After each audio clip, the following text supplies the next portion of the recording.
Hello student, welcome to CLI। Myself Khan Asif. तो आज हम NCERT केमिस्ट्री 9th का सेकंड चैप्टर डिस्कस करने जा रहे हैं, is matter around us pure. इससे पहले हमने प्रीवियस वीडियो में डिस्कस किया था मैटर इन आवर सराउंडिंग, जो मैटर की फिजिकल नेचर को बताता है, जो कि सॉलिड, लिक्विड, गैस थी। ठीक है, इस चैप्टर में हम डिस्कस करेंगे मैटर का केमिकल नेचर।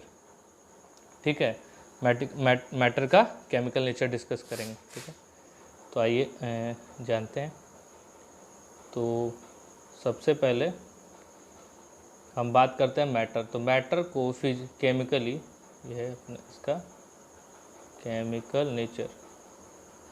ठीक है, तो केमिकल नेचर के बेसिस पे मैटर को दो पार्ट में डिवाइड किया गया है। एक होता है प्योर सब्सटेंस, एक होता है मिक्सचर्स। ठीक है, दो पार्ट में डिवाइड किया गया, प्योर सब्सटेंस और मिक्सचर्स में। तो आप बात करते हैं प्योर सब्सटेंस यानी एलिमेंट की। तो एलिमेंट के बारे में लिखा है कि cannot be broken into similar substance. इसका मतलब क्या हुआ? एलिमेंट एक ही जैसे पार्टिकल से मिलके बना होता है, सिर्फ एक जैसे। पूरे अगर कोई स्ट्रक्चर है एलिमेंट का, तो उसमें एक जैसे ही हमेशा पार्टिकल मिलेंगे। आइए उसको अच्छे से और समझते हैं। माना कि एक आयरन रॉड है, ठीक है, इसको आयरन रॉड कह सकते हैं। ठीक है, आयरन को हम Fe, सिंबॉलिक लैंग्वेज में केमिस्ट्री में Fe कहते हैं। ठीक है, तो इसमें आयरन के एटम्स होंगे। इससे पहले भी एटम्स, मॉलिक्यूल्स इससे प्रीवियस चैप्टर में जान चुके हैं। अगर आपने नहीं देखा ये, अगर मैटर इन आवर सराउंडिंग का वीडियो, तो ऊपर आई बटन पे जाके देख सकते हैं, चेक कर सकते हैं। तो इसमें Fe के एटम्स होंगे। ठीक है, तो अगर हम इसको कहीं से भी काटते हैं, यहाँ से काटते हैं, यहाँ से काटते हैं, यहाँ से काटते हैं, यहाँ से काटते हैं, या ऐसे काटते हैं, हर एक पार्ट में आपको Fe का ही एटम मिलना है। ठीक है, तो अगर इसको सिंपलर या छोटे छोटे टुकड़े भी कर देंगे तो हर टुकड़ा Fe का होगा, यानी सेम टुकड़ों से मिलकर बना होगा। Same part in every piece, हर पीस में सेम एटम ही मिलना है। ठीक है, इसको कहते हैं एलिमेंट। एग्जाम्पल है कॉपर, हाइड्रोजन ऑक्सीजन, या H2 की बात करें। H2 कैसा होता है? H और H बॉन्ड से मिलकर बना होता है। अगर इसको तोड़ देंगे तो इधर भी H, इधर भी H, यानी सेम एटम ही मिलना है, तो उसको कहते हैं, जब तोड़ने पे सेम एटम मिले तो क्या कहते हैं? एलिमेंट। अब आते हैं कंपाउंड, इसकी डिटेल में बात करेंगे अभी। अब आते हैं कंपाउंड के बारे में। ठीक है, कंपाउंड के बारे में। तो कंपाउंड जो है वो दो डिफरेंट एलिमेंट से मिलके बनना होता है। एलिमेंट, जैसे कि कंपाउंड के बारे में बात करें तो एलिमेंट, नेक्स्ट पेज में बात कर लेते हैं। तो कंपाउंड की बात करें तो टू डिफरेंट एलिमेंट से मिलके बना होता है। ठीक है, इसकी भी डिटेल में बात करेंगे अभी। अभी थोड़ा बहुत जान जाते हैं। तो ये दो डिफरेंट एलिमेंट, सपोज करिए element number 1 plus element number 2 मिलके क्या बनाता है? कंपाउंड। ठीक है, और इसकी तो पहली बात हुई कि दो अलग अलग डिफरेंट एलिमेंट से मिलकर बना होता है। अब दूसरी बात है कि जब भी ये बनते हैं ना, एलिमेंट मिलते हैं ना, कंबाइन होते हैं ना, तो ये इसका फिक्स रेशियो होता है। फिक्स रेशियो में ही कंबाइन होते हैं। जैसे एग्जांपल में, एक इसको समझने के लिए क्या एग्जांपल ले लेते हैं। क्या एग्जांपल? जैसे H2O, वाटर को क्या कह देंगे कि H:O का अगर हम रेशियो निकालेंगे तो 2:1 का रेशियो आएगा। आप पूरे यूनिवर्स में कहीं भी चले जाइए, किसी भी प्लेनेट पे चले जाइए, अगर उस पर वाटर है, उस प्लेनेट पे आपको वाटर, ऐसे तो प्लेनेट पे इधर आसपास कहीं वाटर नहीं है, पर अगर वाटर मिल रहा है तो वो हमेशा 2:1 के ही रेशियो में मिलेगा। ऐसा नहीं कि H3O कहीं मिल जाए या HO, इसको वाटर नहीं कहेंगे। ठीक है। तो इसका मिलने का जो कंबाइन का जो रेशियो होता है ना, वो हमेशा सेम होता है, 2:1 के रेशियो में। एक और एग्जांपल लेते हैं, सॉल्ट। क्या होता है सॉल्ट? Na और Cl से मिलकर बना होता है। तो Na और Cl हमेशा बराबर प्रोपोर्शन में ही रहेंगे, 1:1 के।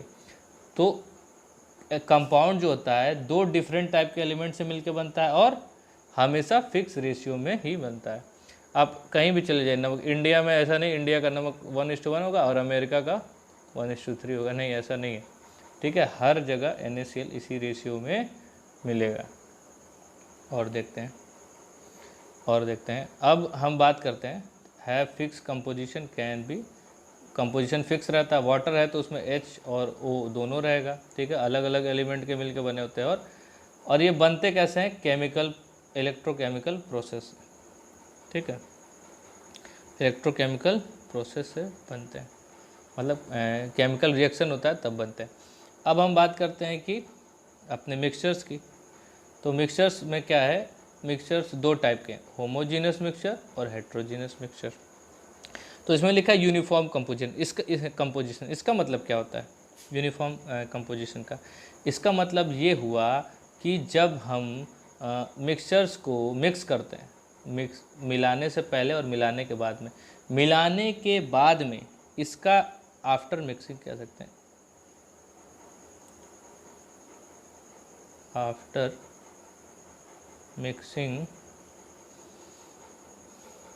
इसका स्टेट यानी solid liquid gas state same हो जाता है।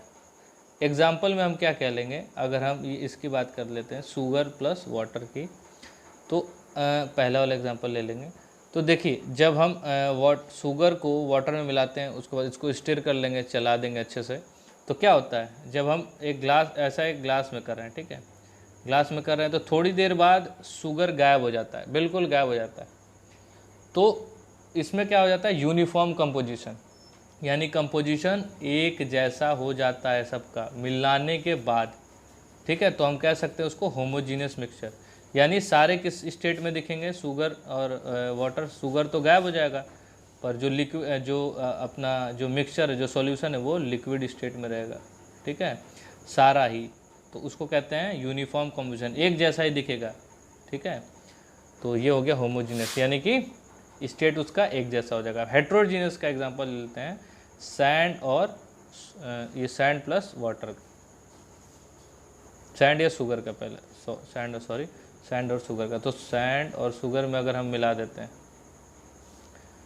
ठीक है, तो एक तो ये पहली बात, ये मिक्स नहीं होंगे आपस में मिक्स नहीं होंगे, सैंड प्लस शुगर। ठीक है, सैंड प्लस शुगर आपस में एक तो मिक्स नहीं होंगे, क्योंकि सैंड थोड़ा फाइन होता है, शुगर थोड़ा इसे बड़े बड़े पार्टिकल होंगे।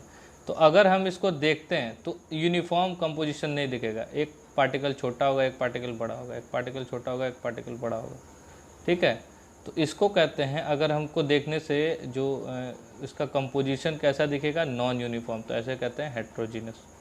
या और इस बात कर लेते हैं, इस पेज में एग्जाम्पल बात कर देते हैं कि सैंड प्लस वाटर की। तो सैंड जो है, अब ग्लास में देखेंगे तो सैंड जो है वो नीचे चला जाएगा, वाटर उसके ऊपर रहता है। तो इसमें अगर हम इसमें देखते हैं तो फिर से कंपोजिशन कैसा है? कंपोजिशन कैसा है? Non uniform. ठीक है, ये अलग चीज़ है, ये अलग चीज़ है। तो चीज़ें जो है हमको एक दिखनी चाहिए, आफ्टर मिक्सिंग एक जैसा दिखना चाहिए, समान दिखना चाहिए। तो ऐसा होता नहीं है, इसीलिए इसको क्या कहते हैं हम? क्या कहते हैं? हेट्रोजीनियस। हेट्रो यानी जो समान नहीं है, नॉन यूनिफॉर्म कंपोजिशन। ठीक है, इतना हम सीख गए। अब हम आगे बढ़ते हैं और डिटेल में बात करते हैं एलिमेंट की। तो एलिमेंट क्या है? एक प्योर मैटर का प्योर फॉर्म है। मैटर का क्या है? प्योर फॉर्म है। तो एलिमेंट भी, अब एलिमेंट का ये डेफिनेशन है, it is a pure substance. हाँ, बिल्कुल प्योर सब्सटेंस है, which cannot be split into two और मोर सिंपलर सब्सटेंस। जैसे कि हमने Fe वाला एग्जांपल लिया था कि Fe का रॉड था, उसको हम अगर तोड़ते हैं तो हर पार्ट में क्या मिलेगा? हर पीस में क्या मिलेगा? Fe का आइटम। तो इसको फर्दर इसको स्प्लिट नहीं किया जा सकता। इसमें लिखा है कि कैनॉट बी स्प्लिट इनटू 2 और मोर सिंपलर सब्सटेंस। इसको जो तोड़ेंगे तो हर बार Fe एटम ही मिलेगा। ठीक है, ये डेफिनेशन हमने समझ लिया था। अब एलिमेंट जो है 3 पार्टों में डिवाइड होता है।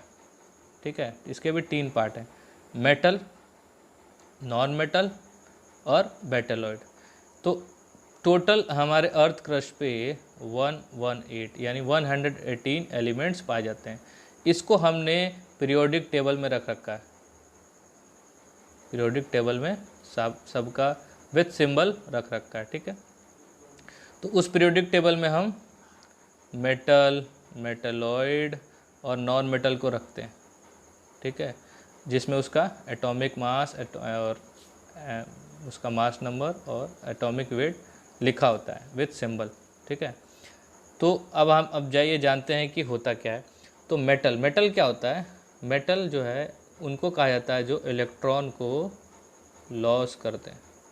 ठीक है, मेटल का काम है इलेक्ट्रॉन को लॉस करना और स्टेबल हो जाना। इलेक्ट्रॉन लॉस क्यों करते हैं? क्योंकि उनको स्टेबल होना रहता है। ये हम नेक्स्ट चैप्टर में पढ़ेंगे। ठीक है, अभी हम इतना जान जाते हैं कि मेटल जो है वो इलेक्ट्रॉन को लॉस करता है। अब इसके प्रॉपर्टीज़ क्या है? मेलिएबल एंड डक्टाइल, यानी कि मेटल जो है शीट में और वायर्स में इसको हम बना सकते हैं। मेटल का शीट भी बनता है, वायर भी बनता है, कॉपर वायर, एल्युमिनियम वायर। और दूसरी बात है कि ये good conductor of heat and electricity होते हैं। ये कंडक्ट करते हैं ईजिली इलेक्ट्रिसिटी और हीट को। ठीक है, एग्जाम्पल भी लिखा हुआ है, कॉपर, गोल्ड, आयरन।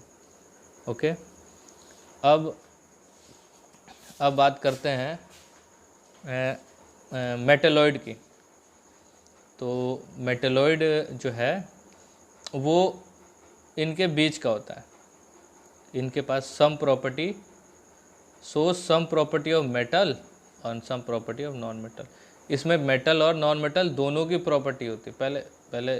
ठीक है, तो ये इलेक्ट्रॉन को लॉस भी कर सकता है और गेन भी कर सकता है। और नॉन मेटल आप समझ ही रहे हैं, जब ये लॉस कर रहा है, ये दोनों कर रहा है, तो ये क्या करेगा? इलेक्ट्रॉन गेन करेगा। ठीक है, अब ये नॉन मेलेबल, इनको वायर्स में और शीट नहीं बना सकते हैं नॉन मेटल का। एग्जांपल है सल्फर है, ऑक्सीजन है, नाइट्रोजन है। ठीक है, फ्लोरीन है, क्लोरीन है। तो ये क्या है? नॉन मेटल्स होते हैं। ये नॉन डक्टाइल्स, ये बैड कंडक्टर ऑफ हीट, ये तो सब हम बचपन से पढ़ते ही आ रहे हैं। ठीक है, तो ये अभी क्या पढ़ेंगे कि इलेक्ट्रॉन को ये गेन करता है। ठीक है, अब ये गेन लॉस क्यों करता है ये नेक्स्ट चैप्टर की बात है, मगर इनको क्या होना रहता है? स्टेबल। किसी को भी स्टेबिलिटी चाहिए लाइफ में, तो ये भी अपने आप को स्टेबल बनाने के लिए इलेक्ट्रॉन को लॉस करते हैं और गेन करते हैं। तो इतनी बातें हमने सीखी एलिमेंट में। ठीक है, यहाँ अब हम सीखते हैं जो दूसरा है, जो अपने क्या कहते हैं, अपने मैटर का प्योर फॉर्म का दूसरा जो पार्ट है वो है कंपाउंड। कंपाउंड की डेफिनेशन क्या कहती है? The compound is a pure substance made up of 2 और मोर element combined chemically in a fix ratio. जैसा कि हमने बताया था कि हमेशा या तो 2 और 2 से ज़्यादा एलिमेंट से बनते हैं, यानी एलिमेंट 1 प्लस एलिमेंट 2। एलिमेंट 1 और एलिमेंट 2 से बन के क्या बनाता है? कंबाइन होकर क्या बनाता है? ये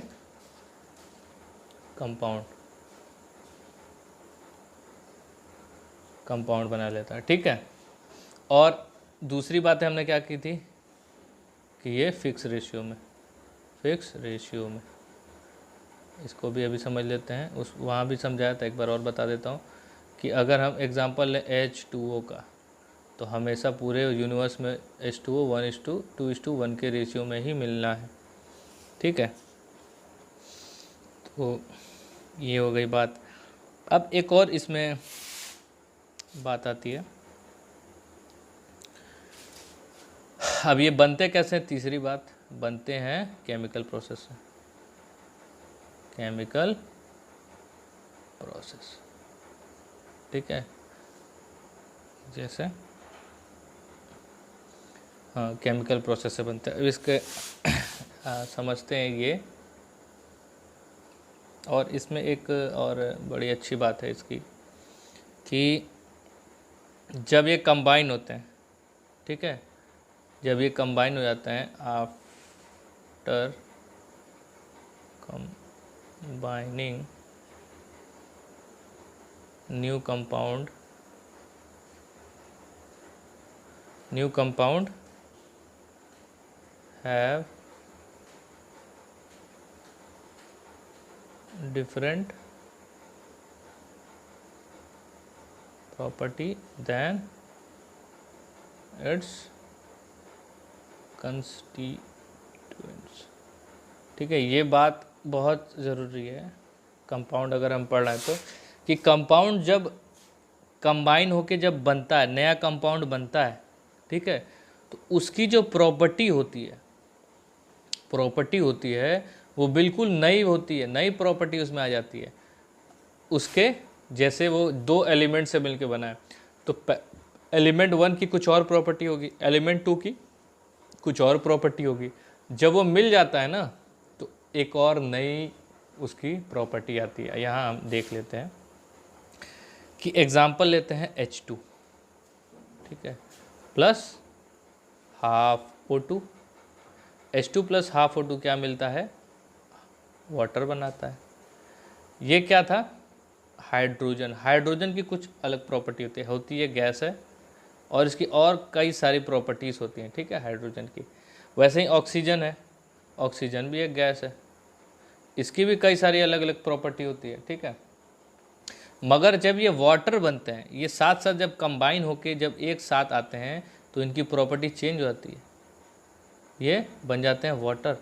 और वाटर की अलग अलग प्रॉपर्टी है, ठीक है, इसका फिजिकल नेचर अलग है, उनका फिजिकल नेचर, कंबाइनिंग से पहले उनका अलग अलग फिजिकल नेचर था। ये कैसा होते हैं? लिक्विड होते हैं। हाँ, पाए जाते हैं सॉलिड में भी, गैस में भी, पर बनते अभी तो वाटर बन रहा है ना, तो इसका फिजिकल नेचर अलग है, केमिकल नेचर अलग है, ठीक है। तो प्रॉपर्टी बोले तो फिजिकल और केमिकल। यहाँ जो प्रॉपर्टी जो है, इसको ऐसे, सॉरी जगह, हाँ यहाँ लिख देता हूँ, जो प्रॉपर्टी है, न्यू प्रॉपर्टी जो है, उसका मतलब क्या हुआ? उसका मतलब उसका फिजिकल एंड केमिकल प्रॉपर्टी से मतलब है, ठीक है। उसका फिजिकल नेचर और केमिकल नेचर क्या होता है? अलग अलग होता है, ठीक है, पहले से, कंबाइनिंग से पहले से। तो ये भी समझ लिए हम, ये वाली चीज़ बहुत ज़रूरी है। ये हम इसको देखेंगे, ये कैरेक्टरिस्टिक्स में भी देखेंगे। तो पहला कैरेक्टरिस्टिक्स है, the properties of compound differ from those of its constituent. जैसा कि हमने पहले बताया कि जो प्रॉपर्टी होगी ना, जो उसकी खूबियाँ होंगी, वो अपने जब ये अलग अलग होते हैं, कॉन्स्टिट्यूएंट अलग अलग थे, तो उनसे अलग अलग होगी। जैसे बताया, फिजिकल नेचर, केमिकल नेचर क्या होगा उनका? अलग होगा। ये इसके कुछ और रिएक्शन होंगे, इनके कुछ और रिएक्शन होंगे, केमिकली बात की जाए तो। फिजिकली ये गैसेस होते हैं जनरली, ये भी गैस होता है, मगर ये ज़्यादातर वाटर में, रूम टेम्परेचर पे तो वाटर पे ही पाया जाता है, ठीक है। तो ये पहली प्रॉपर्टी हमने समझ ली। फिर क्या है? Compound has fix melting point and boiling point. अब देखिए, जो कंपाउंड होता है या एलिमेंट होता है, उसके भी मेल्टिंग पॉइंट और बॉइलिंग पॉइंट फिक्स होते हैं। जैसे वाटर का जो बॉइलिंग पॉइंट है वो है कितना?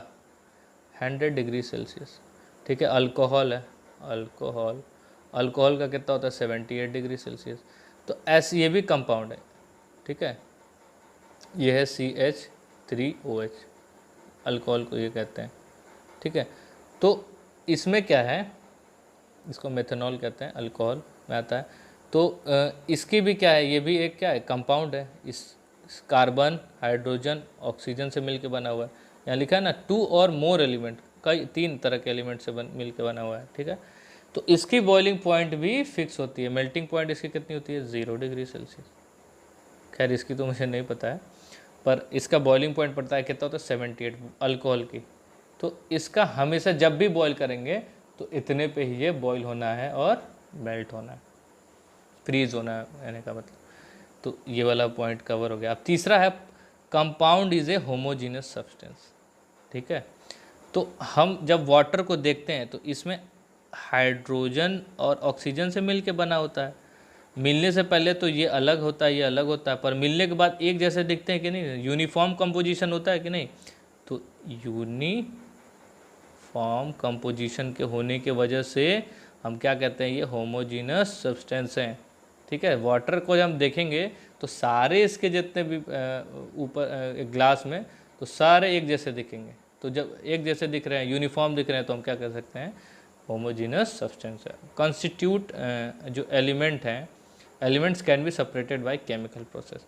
अब इसको हम सेपरेट भी कर सकते हैं। कहने का मतलब कि मान लीजिए जैसे कि H2O है, इसको हम अगर इलेक्ट्रोलिसिस करते हैं, इलेक्ट्रोलिसिस यानी इलेक्ट्रिसिटी पास करके उसको तोड़ते हैं, तो ये H2 प्लस हाफ O2 में टूट जाता है। तो इस जैसे बना है ना, बना भी किसी केमिकल प्रोसेस से। एलिमेंट तो नेचुरली बनता है, ठीक है, पर कंपाउंड जो है कंबाइन होके केमिकल रिएक्शन करके बनता है। तो इसको हम तोड़ भी सकते हैं। कैसे? केमिकली तोड़ते हैं। इसको क्या करेंगे, इलेक्ट्रिसिटी पास करेंगे, तो ये H2 अलग हो जाएगा, O2 अलग हो जाएगा। ठीक है, तो इसको अलग भी कर सकते हैं। कहने का मतलब उसका ये हुआ। ठीक है, तो constitute element can be separated by chemical process. Chemical process से इसको हम सेपरेट कर सकते हैं, अलग अलग कर सकते हैं। तो ये इसका एग्जांपल है। ठीक है, तो अब हम बात करते हैं, कंपाउंड की बात कर लिए, तो अब हम आ गया अगला, ये है जो अपना मैटर था, मैटर का जो केमिकल नेचर था, उसका दूसरा टाइप क्या था, मिक्सचर्स। ठीक है, तो हमने बात की एलिमेंट की, हमने बात की कंपाउंड की, अच्छे से समझ लिया। अब आप बढ़ते हैं मैटर की तरफ। तो मैटर क्या है, पहले डेफिनेशन देखते हैं। It is made up of 2 और मोर एलिमेंट और कंपाउंड।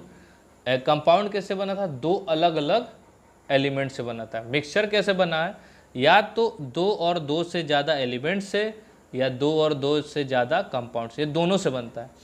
अब इसमें अंतर एक तो यहाँ आ जाता है, दूसरा क्या आता है, मिक्स इन एनी रेशियो और प्रोपोर्शन। समझे? कंपाउंड कैसा था, कंपाउंड का एक रेशियो फिक्स होता था, वाटर 2:1 के रेशियो में, NaCl 1:1 के रेशियो, पर यहाँ पे ऐसा कुछ नहीं। मिक्सचर यानी कि बस सिंपल इसको मिला दिया, घोल दिया एक दूसरे को। ठीक है, वो मिक्सचर हो गया। एग्जाम्पल की बात करें तो हम शुगर को किस में, पानी में डालते हैं। ठीक है, शुगर को अगर हम पानी में डालेंगे तो उसका कोई फिक्स रेशियो नहीं होता है कि हम तो कितना भी शुगर क्या है, ठीक है, उस शुगर का एक फार्मूला होता है, कार्बन हाइड्रोजन ऑक्सीजन से मिल के बना होता है। वाटर का क्या फार्मूला होता है, H2O। तो शुगर भी एक क्या है, कंपाउंड है, वाटर भी एक क्या है, कंपाउंड है। तो 2 अलग अलग तरह के कंपाउंड मिलते हैं तो क्या बन जाता है, मिक्सचर। उसको हमने सिंपली मिक्स कर दिया, कोई केमिकल रिएक्शन नहीं हुआ, फिजिकली मिक्सिंग होता है। ठीक है, तो पहली बात ये हो जाएगी, मिक्सचर कैसे बनते हैं, बाय फिजिकल मिक्सिंग। उसको फिजिकली मिक्स करते हैं, वो केमिकली बनते हैं, केमिकली कंबाइन होते हैं, केमिकल रिएक्शन होता है। यहाँ बस फिजिकली, ये शुगर लिया, एक ग्लास लिया, उसमें पानी भरा और शुगर के पार्टिकल डाल दिए, इसको स्टिर कर दें तो शुगर के पार्टिकल गायब हो जाएंगे। ठीक है, तो इसका कोई रेशियो फिक्स नहीं होता है कि भैया 1 ही किलो शुगर हमेशा 1 किलो वाटर में, आधा किलो भी घुल सकता है, 2 किलो भी घुल सकता है। इसका कोई फिक्स रेशियो नहीं होगा कि 1:2 इसके रेशियो में ही हमेशा शुगर घुलना है, कि 1 लीटर पानी ले लिया और 1 किलो शुगर ले, तभी ऐसा होगा। नहीं, ऐसा नहीं होता है। ठीक है, इसका कोई फिक्स रेशियो नहीं होता, यहाँ इसका डिफरेंस है। अब होमोजीनस और हेट्रोजीनस के बारे में शुरू में बात कर लिए थे कि अगर मिलाने के बाद स्टेट उसका सेम रहता है, ठीक है, या एक जैसे सब दिखते हैं। होमोजीनस की बात करें, पहले वाले की एग्जांपल क्या ले लेंगे, शुगर प्लस वाटर। ठीक है, ये कैसा होता है, सॉलिड, और ये कैसा होता है, लिक्विड। तो जब मिक्स कर देते हैं तो सारे एक जैसे दिखते हैं, लिक्विड ही दिखता है सिर्फ आफ्टर मिक्सिंग। तो इसके एक एक फेज सेम हो जाता है, पहली बात, और सारा जो मिक्सचर होता है वो यूनिफॉर्म दिखता है। ठीक है, तो यहाँ कह सकते हैं अगर यूनिफॉर्म दिख रहा है तो हम क्या कह सकते हैं, होमोजीनस। हेट्रोजीनस का एग्जांपल क्या है, सैंड प्लस वाटर। ये सॉलिड है, ये लिक्विड है, मिलाने के बाद सैंड अभी भी नीचे दिखेगा, वाटर ऊपर दिखेगा, तो ये नॉन यूनिफॉर्म दिखेगा। ये कोई यूनिफॉर्म नहीं, ये सॉलिड पार्ट अलग दिखेगा, एक जैसा नहीं दिखेगा ना, तो नॉन यूनिफॉर्म दिखेगा, इसलिए हम कह सकते हैं कि हेट्रोजीनस है ये। ठीक है, और अब बात करते हैं इसकी मिक्सचर्स के प्रॉपर्टी के बारे में। तो मिक्सचर की प्रॉपर्टी क्या है? इट मे बी होमोजीनस और हेट्रोजीनस। ये होमोजीनस और हेट्रो, जैसे कि ऊपर हम देखें। अब दूसरी प्रॉपर्टी है कि the property of constituents substance are retained. ये सबसे बड़ी बात है, इसको हमको समझना है। ठीक है, तो इसका मतलब क्या हुआ? जैसा कि हमने कंपाउंड में देखा था कि कंपाउंड जो है आफ्टर कंबाइनिंग उसमें न्यू प्रॉपर्टी आ जाती है, मगर इसमें ऐसा कुछ नहीं होता है। ठीक है, इसमें ऐसा कुछ नहीं होता है। जैसे अब इसका एग्जांपल, इस वाले को मैं समझाता हूँ, एक्सप्लेन करता हूँ कि सैंड प्लस एक पेज लेते हैं, काम करते हैं, एक पेज लेते हैं। ठीक है, यहाँ समझते हैं कि देखिए पहले आफ्टर, ये लिख देते हैं, after mixing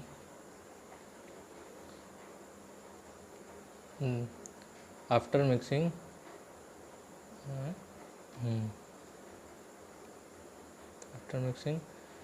new mixture solution has same property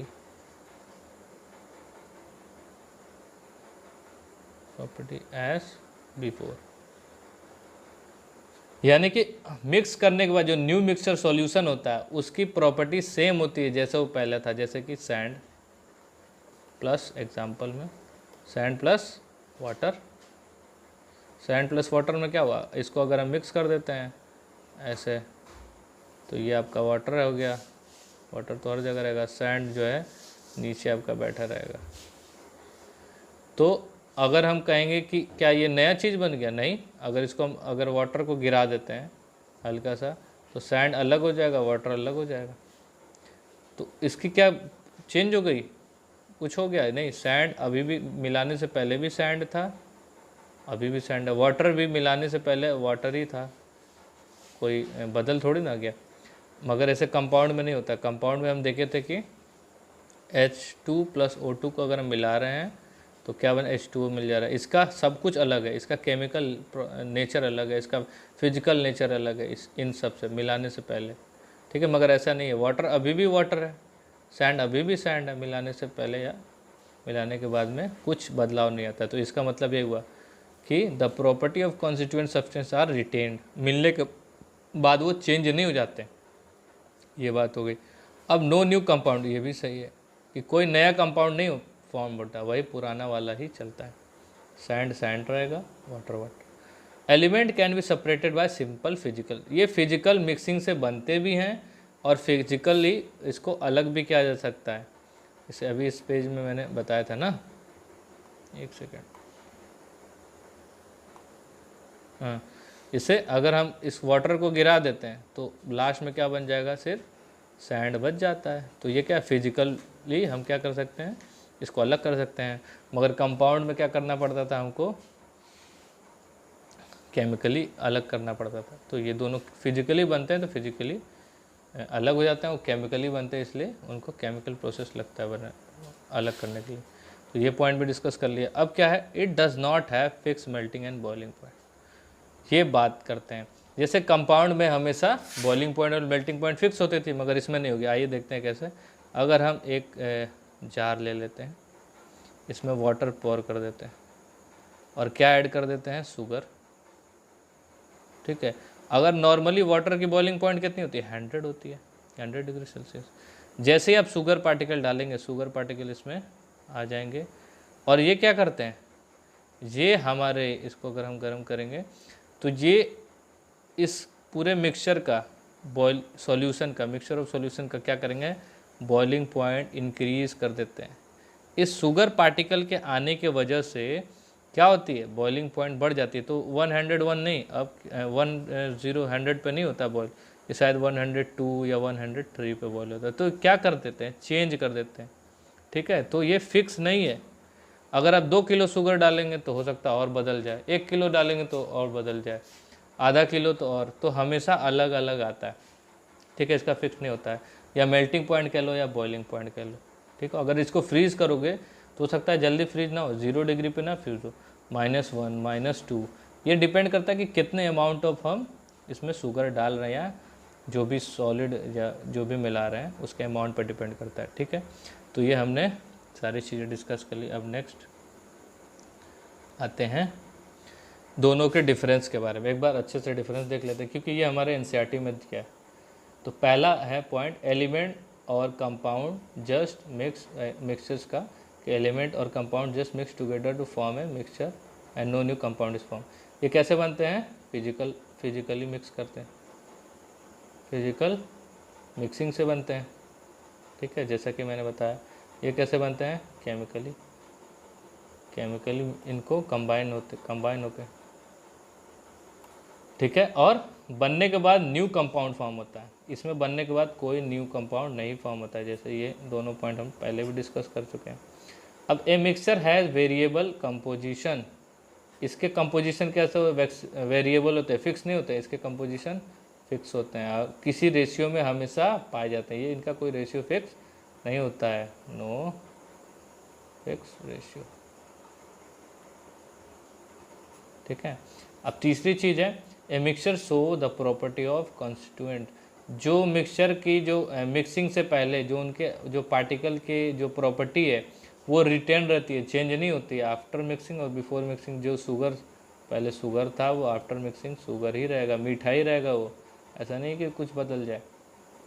अब यहाँ देखते हैं कि new substance has totally different property, उसका फिजिकल एंड केमिकल जो होता है प्रॉपर्टीज़ वो अलग अलग आएंगी, ठीक है। अब लास्ट वाला क्या है? Constituent are separated easily by physical method, इसको हम फिजिकली अलग कर सकते हैं।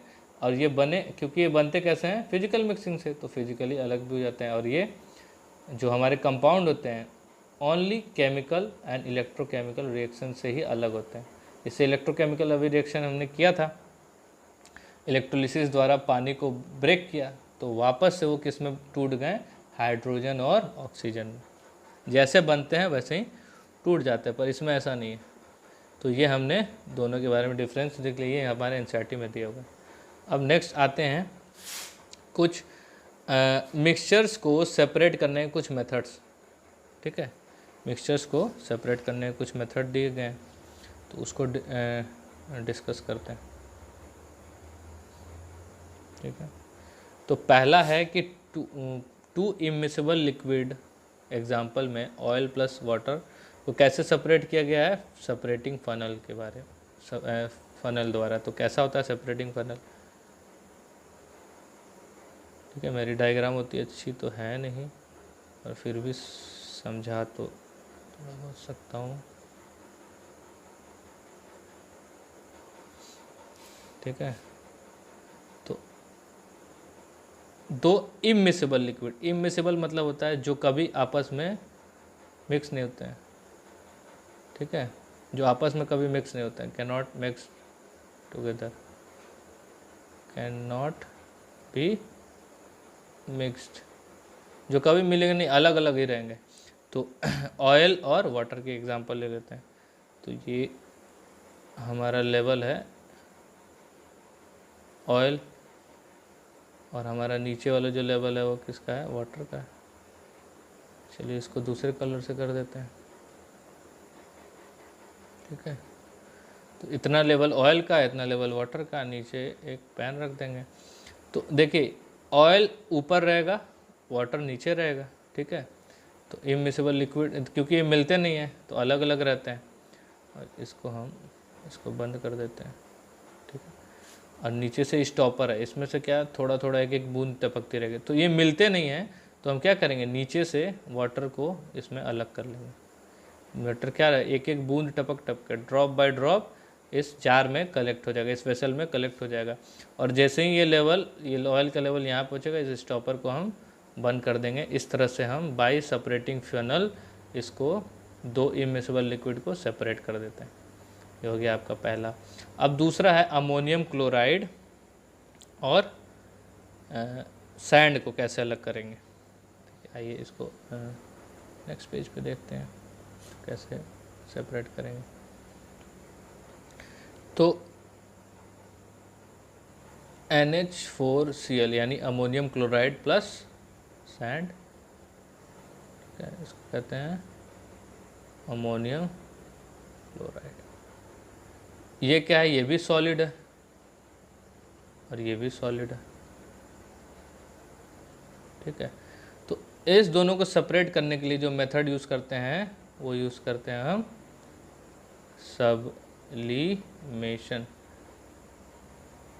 सब्लिमेशन का यूज़ करते हैं। तो जो मेरी प्रीवियस वीडियो यानी केमिस्ट्री का जो फर्स्ट चैप्टर है उसमें मैंने इस चीज़ को पढ़ाया हुआ है, सब्लिमेशन को। तो अगर आपने, मैं फिर कह रहा हूँ, अगर इस वीडियो नहीं देखी तो आप उसको जाके देख सकते हैं, उसमें सब्लिमेशन मैंने अच्छे से समझाया हुआ है। तो सब्लिमेशन क्या होता है, तो ये दोनों सॉलिड हैं। तो सब्लिमेशन में क्या होता है कि सॉलिड को हम हीट करते हैं तो वो डायरेक्ट किस में कन्वर्ट हो जाता है, गैस में। लिक्विड में नहीं कन्वर्ट होता है। वैसे तो चीज़ें क्या होती है, सॉलिड बनती है, फिर लिक्विड बनती है, फिर गैस बनती है, मगर सब्लिमेशन ऐसा प्रोसेस है जो सॉलिड डायरेक्टली किस में कन्वर्ट हो जाता है, गैस में। तो इन दोनों सॉलिड में अगर हम अमोनियम क्लोराइड को, सॉलिड को अगर हम डायरेक्टली क्या करते हैं, गर्म करते हैं, हीट देते हैं, तो डायरेक्टली किस में कन्वर्ट हो जाएगा, गैस में। मान लीजिए ये है अपना अमोनियम क्लोराइड, इसको क्या किया हमने, हीट। तो इसको एक ये इसमें वेसल में है दोनों, हम अमोनियम क्लोराइड को रेड से रिप्रेजेंट करेंगे और सैंड को येलो से। तो ये हम बना देते हैं, ठीक है। ये आपका सैंड और ये आपका अमोनियम क्लोराइड, सब कुछ मिला पड़ा है। अभी दोनों सॉलिड को हमको सेपरेट करना है, ठीक है। तो हम क्या करते हैं कि इसको हीट करेंगे। हीट करने से क्या होगा, तो ये क्या, अमोनियम क्लोराइड क्या बनने लगेगा, डायरेक्ट सॉलिड से किस में कन्वर्ट हो जाएगा, गैस में। और यहाँ पे कलेक्टिंग फनल होता है, तो ये भाप बन के इसमें कलेक्ट होने लगेगा, ठीक है। तो जब अमोनियम क्लोराइड कलेक्ट हो जाएगा तो इसको हटा लेंगे, हटा के इसको कंडेंस कर लेंगे। इसको क्या करेंगे, कंडेंस, ठंडा करेंगे, कूलिंग करेंगे इसकी। जब कूलिंग करेंगे तो यह वापस क्या बन जाएगा, सॉलिड, ठीक है। तो सैंड लास्ट में क्या हो जाएगा, सैंड इसमें सिर्फ सैंड रह जाएगा, सैंड इसमें रह जाएगा और इस वाले जार में क्या रहेगा, हमारा अमोनियम क्लोराइड। तो ये होता है सब्लिमेशन मेथड द्वारा इसको अलग करना, ठीक है। तो ये दूसरा भी हम पढ़ लिए। अब आता है ये काफ़ी इम्पोर्टेंट है, डाई इन ब्लैक इंक। ब्लैक इंक में हम डाई को कैसे सेपरेट करेंगे, तो ये देखते हैं कि ये क्रोमेटोग्राफी क्या होता है, थर्ड वाला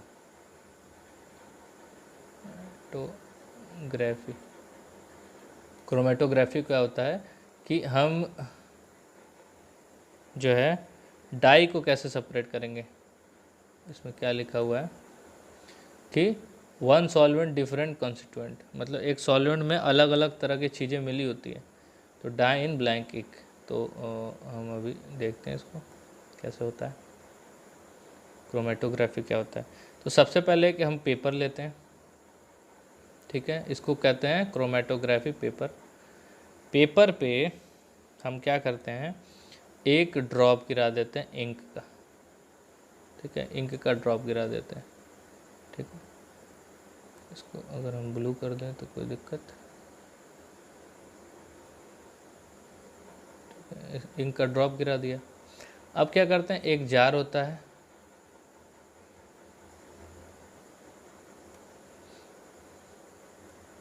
जार को अच्छे से बनाते हैं।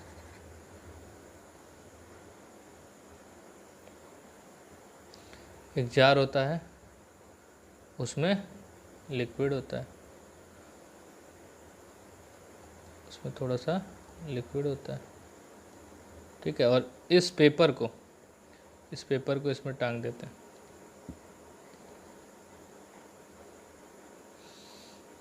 और हमारा यहाँ पे क्या है, इंक का स्पॉट है।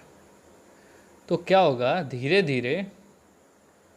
धीरे वाटर इस एब्जॉर्ब करेगा ये कागज़, ठीक है, धीरे धीरे कागज़ को एब्जॉर्ब करता है वाटर, और वाटर का लेवल राइज होगा।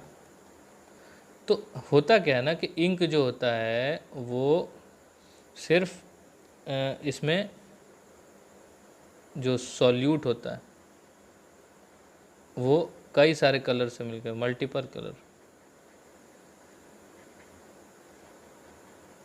यानी कि इसमें कई सारे पार्ट होते हैं, खूब सारे कलर होते हैं, प्लस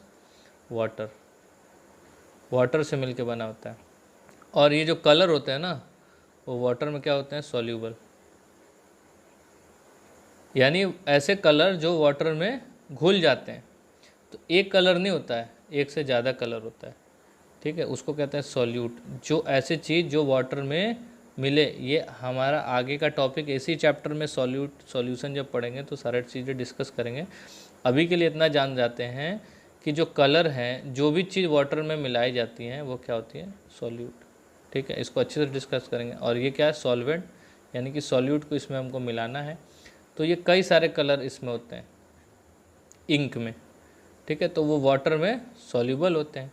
तो क्या होता है कि कुछ कलर ज़्यादा सॉल्यूबल होते हैं वाटर में, ठीक है, few colours are more soluble and few are less. तो कुछ ज़्यादा है और कुछ कम है। तो जैसे जैसे वाटर का लेवल राइज होगा तो जो ज़्यादा सॉल्यूबल होंगे वो वाटर के साथ कलर ऊपर आ जाएगा, ठीक है। तो जो ज़्यादा मोर सॉल्यूबल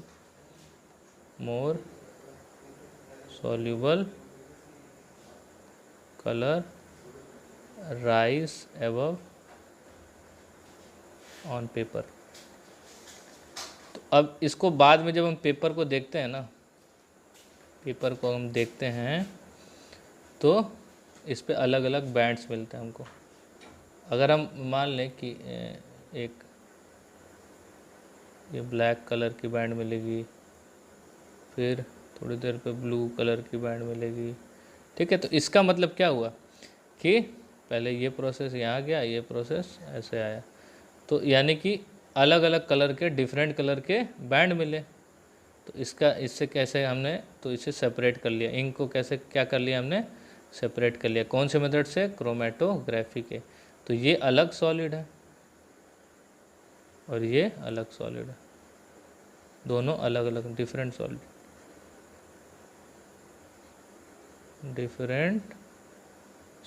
ठीक है, ये अलग है, ये अलग है। तो इस तरह से हम क्रोमेटोग्राफी से वाटर का लेवल राइज करता है। तो जो ज़्यादा सॉल्युबल होगा उसमें से निकल के कहाँ जाएगा, ऊपर आ जाएगा, जो कम सॉल्युबल हो पीछे रह जाता है, ठीक है। सॉल्युबल सब होते हैं। तो इस पेपर पे हम ऐसे क्रोमेटोग्राफी सीख सकते हैं, ऐसे इंक को सेपरेट कर सकते हैं। तो हमको क्या पता चलता है कि इंक एक कलर से नहीं, मल्टीपल कलर से मिलकर बना होता है। और उसमें क्या मिला होता है, वाटर के साथ और कलर मिले होते हैं। और जब कलर जो है, जब यहाँ से वाटर ऊपर चढ़ता है तो जो ज़्यादा सॉल्युबल होता है उसको ऊपर तक लेके जाता है, जो कम सॉल्युबल होता है वो थोड़ा नीचे रहता है, बाद में घुलता है, लेट लगेगा ना उसको, तो पीछे रह जाएगा। तो ऐसे हम इसको समझ सकते हैं। अब देखते हैं कि क्या है, ये तीसरी बात। अब चौथा है टू मिक्सेबल लिक्विड। ये कैसा था, इमिक्सेबल, यानी जो कभी मिक्स नहीं होता। अगर दोनों मिक्स हो जाएं, पता ही नहीं चले कि कौन सा लिक्विड है, ना ऊपर आए ना नीचे आए, दोनों आपस में मिले पड़े हैं। तो एग्जाम्पल है एसीटोन और वाटर। इसको कैसे मिक्स करेंगे, ठीक है। तो इसका प्रोसेस होता है डिस्टिलेशन। तो इसको भी समझ लेते हैं डिस्टिलेशन क्या होता है। तो डिस्टिलेशन देखिए कि एक जार ले लेते हैं, उसमें वाटर को कर देते हैं रेड से, वैसे वाटर रेड नहीं होता है, ठीक है।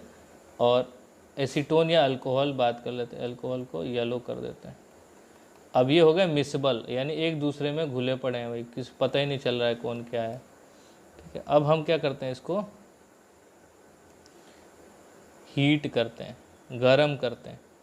तो अगर हम एग्जांपल लें वाटर प्लस अल्कोहल की, तो वाटर कितने डिग्री पे बॉयल होता है, 100 डिग्री सेल्सियस पे बॉयल होता है। अल्कोहल कितने, 78 डिग्री सेल्सियस। तो अगर हीट करते हैं, मान लीजिए सपोज हम इसको 78 डिग्री टेम्परेचर पे बॉयल किए, तो क्या होगा, हमने इसका ऐसा सेटअप कर रखा है, ठीक है, वैसे बुक में अच्छे से बना होगा, हमने इसका ऐसा सेटअप कर रखा है, ठीक है। तो अगर 78 डिग्री पे बॉयल होगा तो ये क्या होने लगेगा, बॉयल होकर क्या बनने लगेगा, इस भाप वेपर बनेगा, इसका वेपर बनने लगेगा। और वाटर को कुछ फ़र्क नहीं पड़ेगा क्योंकि ये 100 डिग्री पे इसकी बॉइलिंग पॉइंट फिक्स है, क्योंकि ये कंपाउंड है, जैसे कि पहले हम डिस्कस कर चुके हैं। ये वेपर बनेगा और वेपर जो है येलो वेपर बना देते हैं, वाटर अल्कोहल को येलो, वाटर को रेड, ठीक है। तो ये भाप बनेगा और यहाँ पे होती है कूलिंग, यहाँ होती है कूलिंग। तो ये भाप बन के वापस यहाँ पे क्या होने लगता है, ड्रॉप बाय ड्रॉप लिक्विड बनने लगता है, कंडेंसेशन से। तो इसमें थोड़ी देर बाद क्या हो जाता है, आफ्टर सम टाइम, जो ये पहले वाला जार था, इसको ब्लैक, ठीक है, जो पहले वाला जार था उसमें, और ये आपका दूसरा वाला जार, इसको ए बोल देते हैं, इसको बी बोल देते हैं, ए बी। तो ए में सिर्फ वाटर बच जाएगा और बी में आपका अल्कोहल सेपरेट हो जाएगा, ठीक है। डिस्टिलेशन यानी बॉइलिंग करेंगे तो अल्कोहल वेपर बनेगा और वापस से यहाँ पे कूलिंग करेंगे तो वापस से वेपर से किस में, लिक्विड में कन्वर्ट होकर सेपरेट हो जाएगा। तो ये मेथड हम अपनाते हैं दो मिसिबल, घुले, एक दूसरे में घुले हुए लिक्विड को मिक्स करने का। अब चौथा है कि solid particles insoluble from liquid, ऐसे सॉलिड पार्टिकल जो लिक्विड में कभी घुले ना, मिक्स ही ना हो, तो उनको कैसे सेपरेट करते हैं। ऐसे एग्जांपल है मिल्क, ठीक है। तो इसको भी देख लेते हैं, ठीक है। तो हमारा पांचवा जो है सॉलिड इन लिक्विड, ठीक है। तो ऐसे सॉलिड जो लिक्विड में मिक्स ना हो, घुले ना, तो एग्जांपल है मिल्क। मिल्क में क्या क्या होता है, फैट होता है, प्रोटीन होता है, प्लस लिक्विड पार्ट। तो ये दोनों कैसे हैं, सॉलिड पार्ट, और ये कैसा है, ये तो लिक्विड पार्ट है ही। तो मिल्क सिर्फ ये ना सोचे कि सिर्फ पानी जैसा होता है, पानी होता है, उसमें फैट होता है, प्रोटीन होता है, ठीक है। तो ये कभी घुलते नहीं है, वो लिक्विड में ही तैरते रहते हैं। तो इनको कैसे सेपरेट करना है, सेपरेट करते हैं सेंट्रीफ्यूगेशन ट्यूब मेथड। कौन सा है, सेपरेशन मेथड, कौन सा है, सेंट्रीफ्यूगेशन मेथड, इसको अपनाते हैं। तो इसमें क्या करते हैं, एक टेस्ट ट्यूब में क्या लेते हैं, अपना मिल्क डाल देंगे, भर के ये ले लेते हैं, सॉरी, मान लीजिए ये भर के हमने मिल्क डाल दिया। अब क्या करते हैं, इसको बहुत तेज़ रोटेट करते हैं, बहुत हाई स्पीड में इसको रोटेट करते हैं, बहुत तेज़, ये ऐसे सर्कल में रोटेट होता है बहुत हाई स्पीड से ये टेस्ट ट्यूब। तो क्या होता है, रोटेट होने से ये जार में जो सॉलिड पार्ट है वो क्या हो जाता है, ऊपर आ जाता है। सॉलिड पार्ट क्या होता है, बहुत जब रोटेट करके रोकेंगे तो क्या होता है, सॉलिड पार्ट ऊपर आ जाता है और लिक्विड पार्ट कहाँ रहता है, लिक्विड पार्ट नीचे रह जाता है, ठीक है। तो ये हमारा मेथड हो गया चौथा, ठीक है। तो सेंट्रीफ्यूगेशन मेथड भी जान गए, सेपरेटिंग फनल भी जान गए, ये दो इमिसिबल लिक्विड को सेपरेट करने के लिए। सब्लिमेशन यानी कि सॉलिड से डायरेक्ट गैस बता दो किसी एक को, ये आसानी से बन जाता है तो इसको बनाते हैं। क्रोमेटोग्राफी यानी पेपर पे कलर अलग अलग दो अलग अलग कलर को कैसे सेपरेट करते हैं, ये क्रोमेटोग्राफी से हो जाता है। डिस्टिलेशन से अलग अलग बॉइलिंग पॉइंट पे, डिफरेंट बॉइलिंग पॉइंट पे सेपरेट कर लेते हैं। सेंट्रीफ्यूगेशन पे हाई स्पीड से टेस्ट ट्यूब को नचा के दो जो ऐसे सॉलिड जो लिक्विड में मिक्स नहीं हो पाते हैं, जैसे कि मिल्क, उसको सेपरेट करते हैं। ठीक है, तो आज का लेक्चर बस इतना ही पे रखते हैं। फिर अगली वीडियो यानी उसमें हम पढ़ेंगे सॉल्यूशन, तो उसमें नेक्स्ट वीडियो में नेक्स्ट लेक्चर में हम पढ़ेंगे वो। ठीक है, अगर वीडियो अच्छी लगी तो लाइक कीजिए, कमेंट कीजिए और दूसरों को रिकमेंड कीजिए अपने फ्रेंड्स को। ठीक है।